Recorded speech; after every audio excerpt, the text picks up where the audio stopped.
Alors, je suis Émilie Bonnefoy, je suis la cofondatrice d'Open Sésame, la présidente. Open Sésame, c'est une société éditrice de logiciels de cybersécurité spécialisée dans la gestion des accès et des identités et en intelligence artificielle.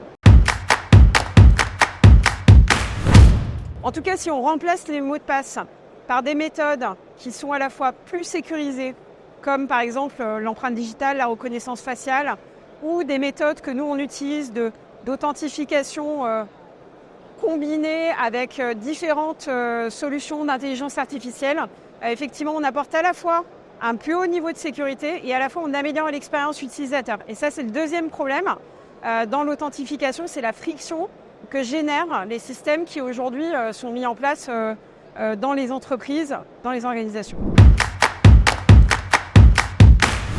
C'est une solution d'authentification forte qui permet de libérer les utilisateurs de leurs mots de passe et donc de résoudre à la fois l'enjeu de sécurité, donc on met en place une authentification robuste, et à la fois l'enjeu d'expérience utilisateur, faciliter la connexion et offrir à des personnes qui ne sont pas forcément plus familiers des usages du numérique une connexion sûre.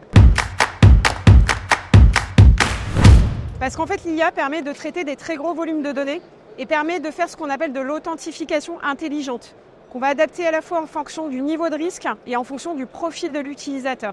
Et ça, c'est très intéressant, évidemment de l'IA souveraine, ça c'est vraiment important pour nous, de garder la maîtrise sur les algorithmes, en particulier sur les infrastructures critiques. Donc c'est ce qu'on fait chez Open Sésame.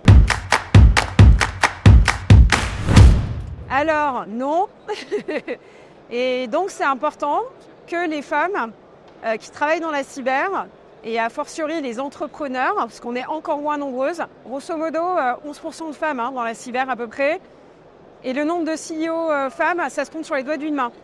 Donc moi je crois beaucoup au rôle modèle, c'est-à-dire aux femmes qui vont dans les collèges, dans les lycées, montrer que c'est possible, qu'on peut travailler dans cet univers d'hommes et apporter parfois des visions et des sensibilités un petit peu différentes.